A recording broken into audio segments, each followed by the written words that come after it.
Must be having fun. Neighbors, good. And how's all the fabric?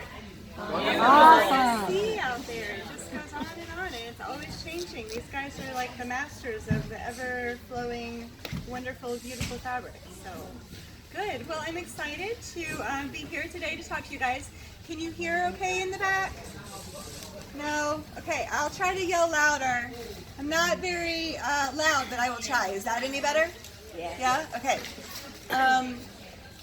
And poor people up here are gonna they'll be plugging their ears. So just if you can't hear, raise your hand and I'll really do my best. It's a little hard because it's noisy behind us as well. All right, so my name is Alison Glass. I design fabric for Andover Fabrics. I've been doing that for a while now. I've sort of lost track, maybe 8, 9 years, something like that. I do know we're coming up on 10 eventually, and we'll have some fun ideas of interesting things to do when we get there, but you always have to like celebrate milestones, right? I live in Virginia, so it's just about a 4-hour drive to here, not too far, in the Hampton Roads area. Oh, okay. Yeah, so, oh, you are? Okay, so in between Williamsburg and Virginia Beach in Hampton-ish area, so ish. It's weird over there. It's a big peninsula, so there's all this water and you never quite know where you are, basically, or I don't. Maybe some people do, but I never know. We've lived there for 5 or 6 years. My husband is a professor at Old Dominion University in education. We have 2 kids.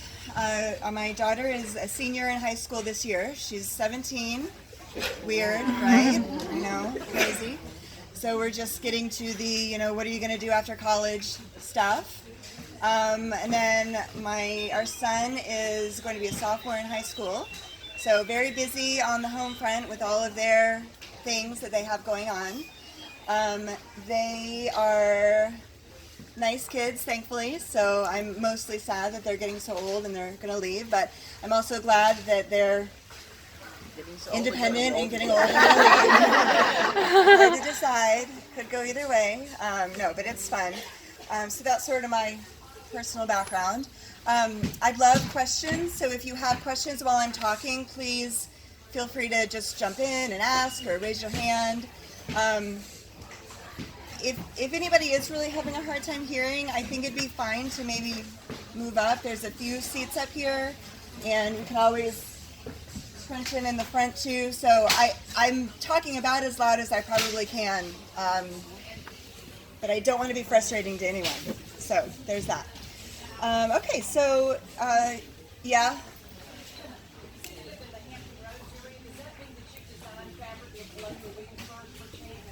No. Kind of the opposite, I would say, because it's not very colonial. It's bright fabric. So no, not really, not reproduction fabric. That'd be fun. That'd be neat. Yeah, just about 30 minutes south of Williamsburg, so very close. But maybe someday when they decide to stop being colonial and they want to be like rainbow, then they'll let me do that. So today I'm going to just briefly talk about kind of an overview of the types of fabric I make within a year, but mostly I want to focus on using my sorts of fabric or brighter spectrum-y fabric in effective ways, because it's a little bit different sometimes than you're looking at it in a bit of a different way maybe than some other fabrics. So that's sort of our focus for the day.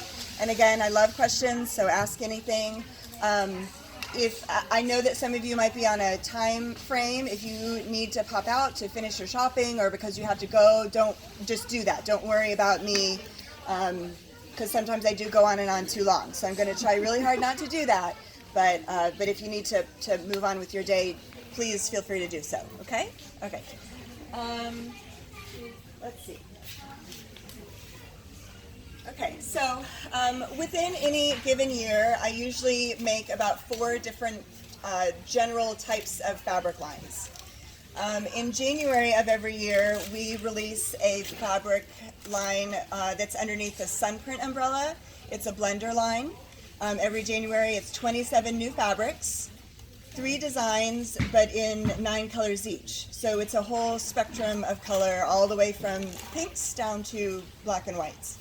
The idea behind the line is that it is a blender line, but it's a little bit more, it's not just a solid. It has a little bit of print going on, but it definitely is something that you can blend in with any of my fabric lines and also with a lot of other fabric lines. The idea is that it's kind of a paint box of color that you can use in your quilting in whatever ways works for you. So this is a really simple quilt that we put together. This is the Sunprint fabric from 2019. And this shows almost the whole range. It leaves out the white and some of the grays. But this is just to give an example of this fabric line that we do every January. Chad left. He'll be back to hold the quilts, but I'll do it for now. Oh, there it is. That's all right. All right, so this is Sunprint 2019. I did see they have some little packs of these out there, so if that's something you're into, go for it. Sunprint 2020 is in the works. I just got strike-offs for it, and then in just 2 more years, we will have 10 years of Sunprint, so it's a really large line. If you have Sunprint fabric from 2016, 15, 14, it all kind of blends together into this big palette of color. I love for fabric to be useful to people. I don't want it to be something that you get and you're not sure what to do with. So a lot of my intention behind the things I design is to make sure that it is something you can really use. I know we all probably have big collections of fabric, but it's nice to make things with it. Is it, or do you prefer to collect it? I mean, either way is really fine with me. I feel bad here.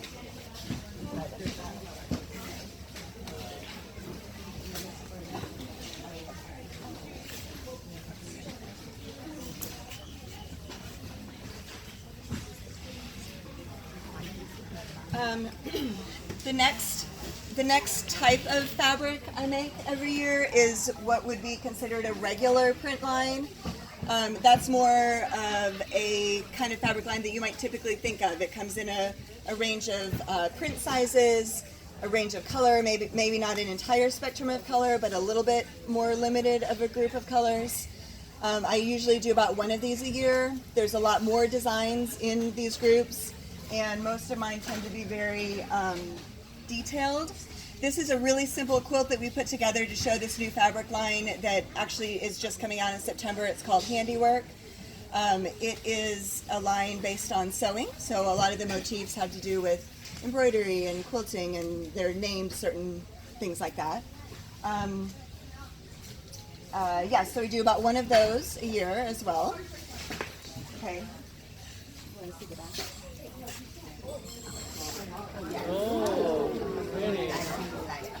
This is the one and only wide back fabric print I've ever made. Here's a mermaid. Do you see her? Oh, beautiful. Yeah, it's all right. So the regular print lines are what you typically think of in a quilt fabric line, like I said, with the different sizes, different. The idea behind those is that the designer is putting together the prints for you, so you can go get the whole line and make a quilt, and hopefully it'll all go together nicely. That's what those are. The third type of fabric that I usually do in a year is a batik process fabric. It's these prints that you're seeing in here. All of those fall under our category of fabric. I'm sorry, my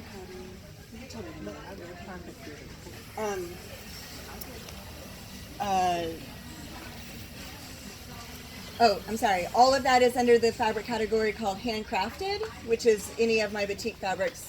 It's like, well, actually it started out handcrafted 1, and then we did handcrafted 2, and then I thought I should get a little bit more creative and started naming it other things. But we're working on our 7th handcrafted collection right now. This one was out last year. The little stripy fabric is not handcrafted, it's a woven fabric. which is an intro to the fourth type of fabric I typically do in a year, which is something I call a wild card line. What that means is that it's sort of an other. It might be a woven fabric line, it might be a garment fabric line, or a jersey line, or a little white on white line, something like that, that is kind of an extra that we do in a year. So that's sort of the overview of the fabrics. Do you have questions about that? You want to see the back? Gorgeous. That is that same one, but in the other colorway. We do tend to use it a lot because it's already put together and we're always in a hurry. So we're like, oh, let's use that. It goes with a lot. So, yeah.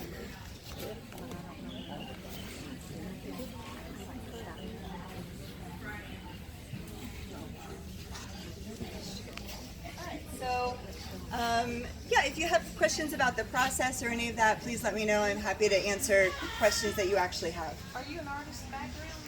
You do design? I did not go to school for art. I did art a lot as a younger person, but I did not technically go to school for it. I have a teaching degree. I'm certified to teach school in Texas. Super useful. Good stuff. Unemployable, basically. Is what it is. I know this is a better fit. I did teach school a bit, but that's a lot of kids in one room. Like I only have two. There's a reason for that. There's so many of them. Because I can get a couple of them to listen to me, but you have a whole room. They're everywhere, So, yeah. One thing I've always wondered with fabric is, how do you determine the boundaries of a pattern before it repeats? Okay, that's a good question. Basically, horizontally, she was asking, how do you determine the boundaries of a fabric before it repeats when you're making it, right? Did I get it right? I've always Okay. wondered, but I never got to test it. Well, it's very interesting. Thank you for asking that question. It's excellent. Basically, you can do anything you want going horizontally, because you've seen border prints, right, where it's completely different all the way from salvage to salvage.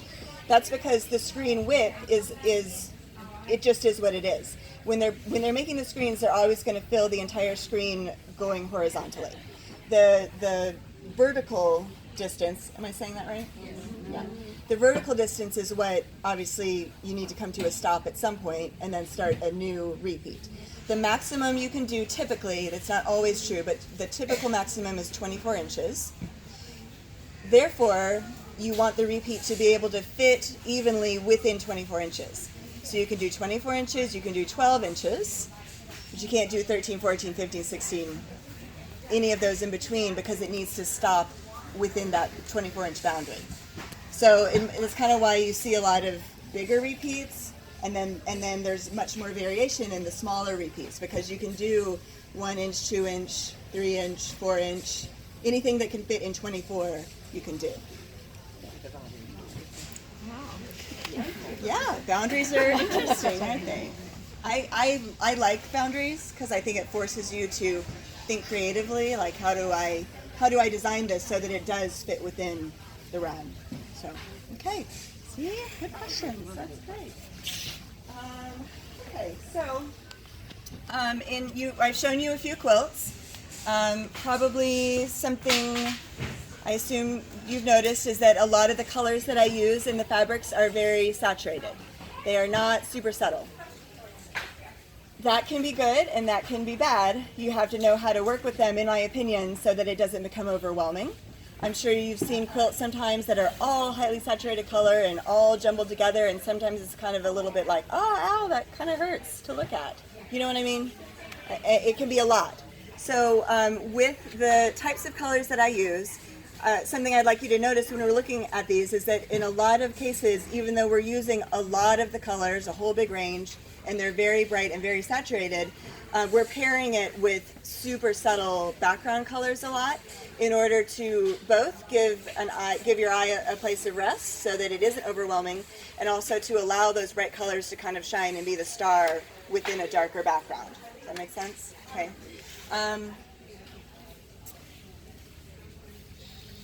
I'm sure we all have seen beautiful patchwork quilts that are kind of a jumble and they're really gorgeous, right? Okay, that's a skill in and of itself, though, because it can fall into too much really quickly. That's my opinion. I have a lot of opinions. I'm gonna say them all like they're right, but you don't have to agree with anything. We make very few true patchwork quilts that are totally random because, like I said, the fabrics can get overwhelming really quickly. Occasionally, we'll make quilts that are limited palette, like the one Chad is about to show you. This is a quilt called Timber. It is made with one of my fabric lines that's called Kaleidoscope. It's a woven solid line. It's currently 40 colors, and we chose just a few of the colors to make this quilt. In this case, nice, right? Nice to choose a limited palette, not quite so many colors. But since I do make fabrics with all the colors, we do trend towards making quilts that are the whole big range of color, okay?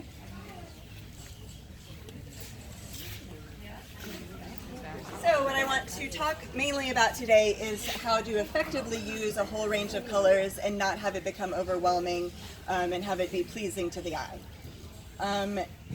When you're looking at color, think about a rainbow, and it kind of goes in a spectrum, right? So you have pink, orange, yellow, green, blue, purple, and for whatever reason, again, this is my opinion, it is pleasing to the human eye when we see those colors in some sort of order where they're moving across the spectrum. It's not jumbly, it makes sense. That can be done within a block, or it can be done within a whole quilt. This is an example of using a spectrum of color within blocks within a quilt. Can y'all see that? It's so small, you might want to walk it down so they can really see. But okay.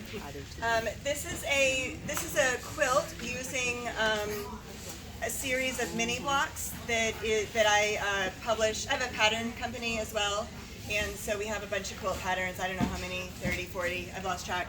But these are some mini blocks. They're teeny tiny paper piece blocks that Giuseppe is the guy that works at Andover Fabrics and Marketing. He and I did those together. This is an example of the idea of gradating the color in a spectrum order, but just within a block. Okay? Yeah. No. No.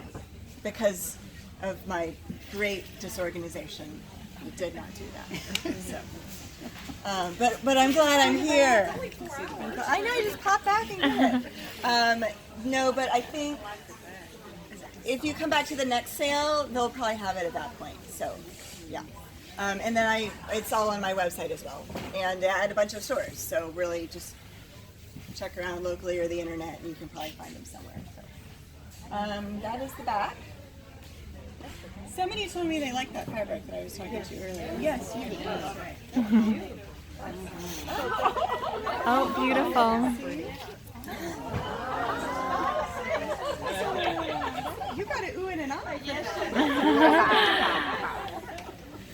Yeah, that fabric is older, but it's the one that people seem to like the most, so it's still available. So, pretty good, whatever. I'll take it. I like when they reprint it. You don't have to redraw it, they just make more of it, so it's not too bad. Okay, let me see. Okay, this is another example of the same quilt blocks in a quilt. Those blocks, you can kind of choose where you want to stop. You can choose where your edge is. So this is the full block. Those were 4-inch versions of the block. Again, another of exactly the same example where the color is going in a spectrum order. Okay, but if you imagine this, if it was just all randomly in there, it might be good, but it might also be a lot to look at, right? Yeah. But what do you think? Is this appealing? Yeah, not too bad. Okay. Carly Porter quilted this. She does a style of quilting called graffiti quilting, is what she calls it. It's really beautiful. So if you guys want to look at these up close later when we're done, please feel free to do that. Okay. Let's see the back.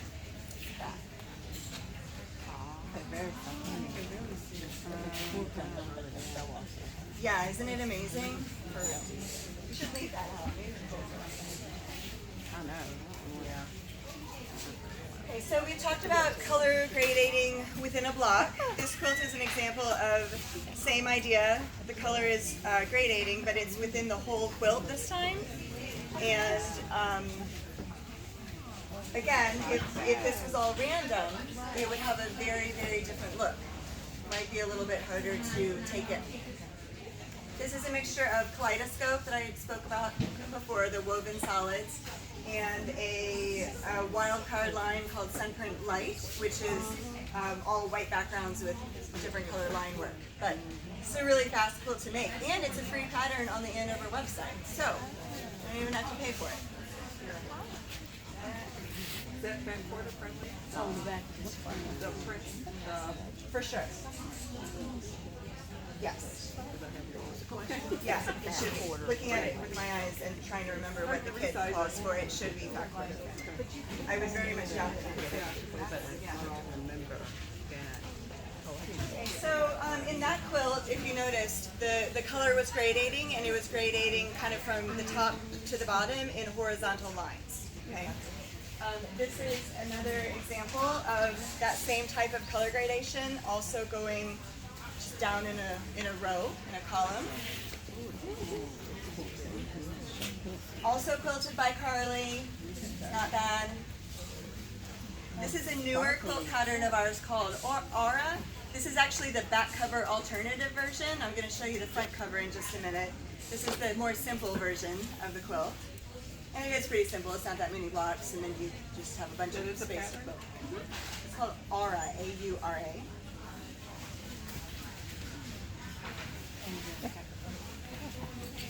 Usually with the quilt backs, we kind of use whatever we have. It typically doesn't go along with the fabric on the front in the same line because we don't get enough sample yardage to actually put that on the back. But I like the challenge of using what's there and random pieces. So. Okay, so this is that same quilt, but in the full version of it, that is the front cover version. Again, see how we're gradating the color, going down from top to bottom. But it's also not a stark line, right? It's not like this is all pink and this is all red and this is all orange. There's a little bit of mixing back and forth to give it a nice flowy, not too linear feel.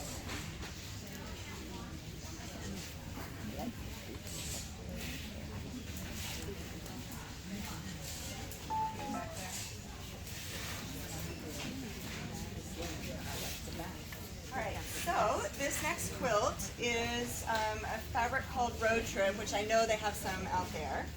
This is a regular print fabric line from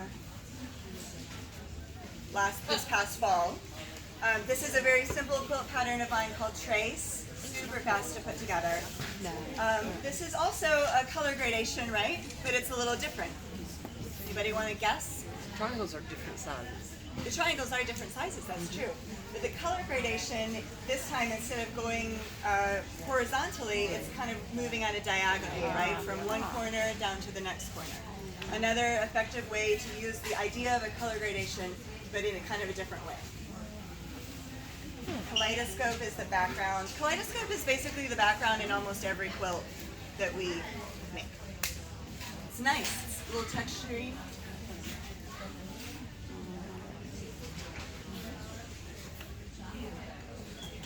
Okay, I know at least a couple of you were part of our trinket sew along. Yeah, you're my friend up here in the front row.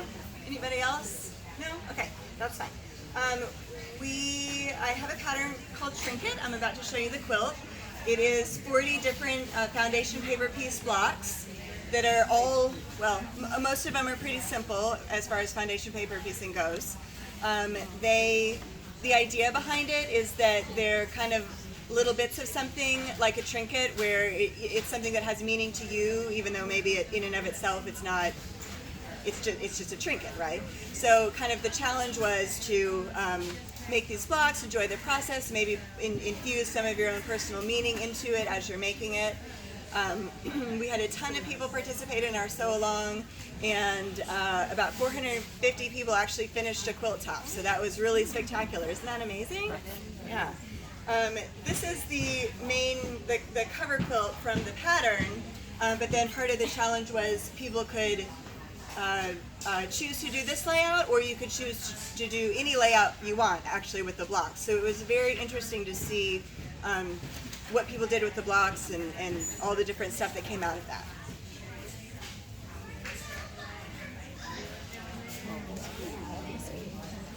They're just kind of cute. There's like a little fox, or maybe not a fox if you don't want it to be a fox. It can be anything you want. There's no stress. Like this one,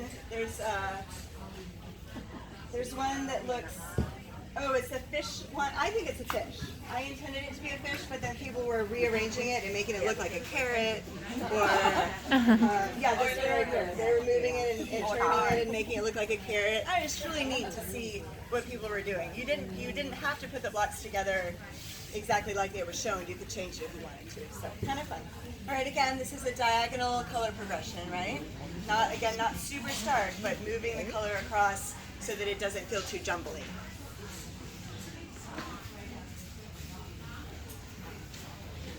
I want to tell you this. Here, okay, it's not that I'm super creative and like thought this would be cute, although I do think it's really cute. It's that I messed up this piece of fabric for another quilt, and so I put that there to fill in my space. But again, right? Oh, come on, that's a big piece of fabric. You can't waste all that. So, yeah, I totally cut it wrong. I'm very good at quilting.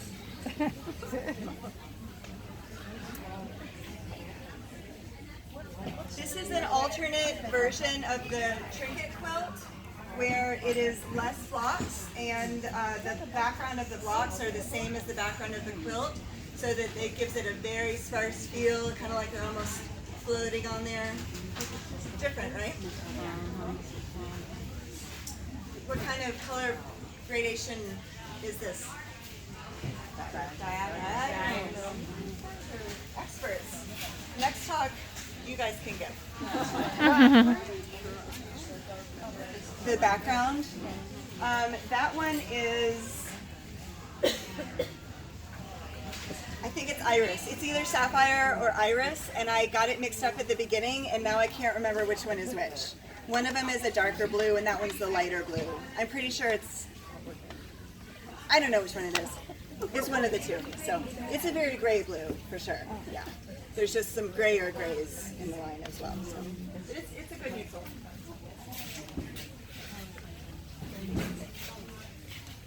Let's see. Okay, this is a raw edge applique quilt called Cathedral. It's another pattern. This uses kaleidoscope and indigo as the background and sunprint light as the rays. The rays are also color gradating, but they're moving in a circle, right? So that's another way you can think about using color is going around in a circle, either something like this or even the whole quilt. You can start in the middle and sort of radiate the color out that way. Angela Walters quilted this one. Can you see it at all? It's really pretty. You can put it out too if you want. She outlined all the rays and, did her thing. Yeah. Look at that. That's like 3 more left. Are you good? Hanging in there? Yep. The last type of color gradation I want to talk about is a little bit less clear, but the idea is that you are grouping similar colors near each other and then moving in groups. It's not necessarily a strict spectrum, but it's a little bit more random, but you're still allowing the eye to travel from color to color without it being a jumble. Okay. This is a quilt called Ventana. It is made with my first holiday fabric collection. It's called Holiday. We're just trying to be clear. I wanted to name it something else, and they're like, no, but it's not red and green, so we feel like you need to just say it's a holiday. A little boring. But it's not, there's a bunch of little figures and things in there, all based on my grandmother's vintage Scandinavian holiday decorations and cute stuff like that. So. This is Ventana. Did I say that already? Okay. I generally can't remember what I said about 3 seconds after I say it. Okay, this is another example of that color grouping moving around the quilt situation.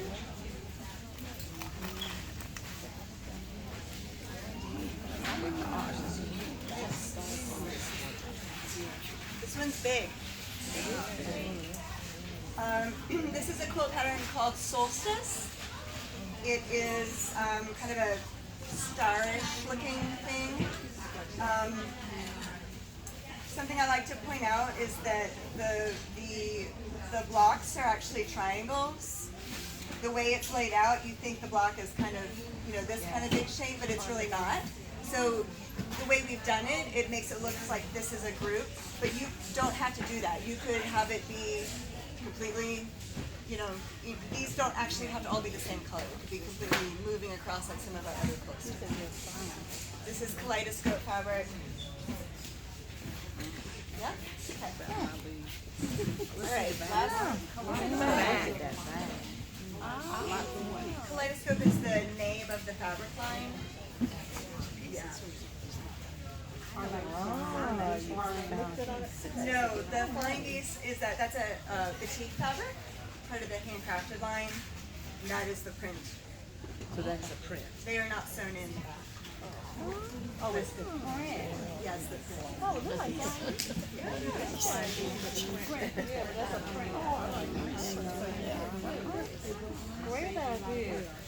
This is version 2 of that same quilt, except that we've flipped where the fabric is kind of the background and not the background. Very different look, right?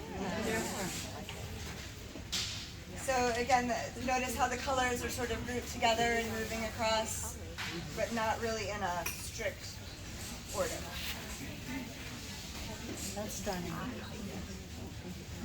Is that foundation piece or not? It is. What is foundation?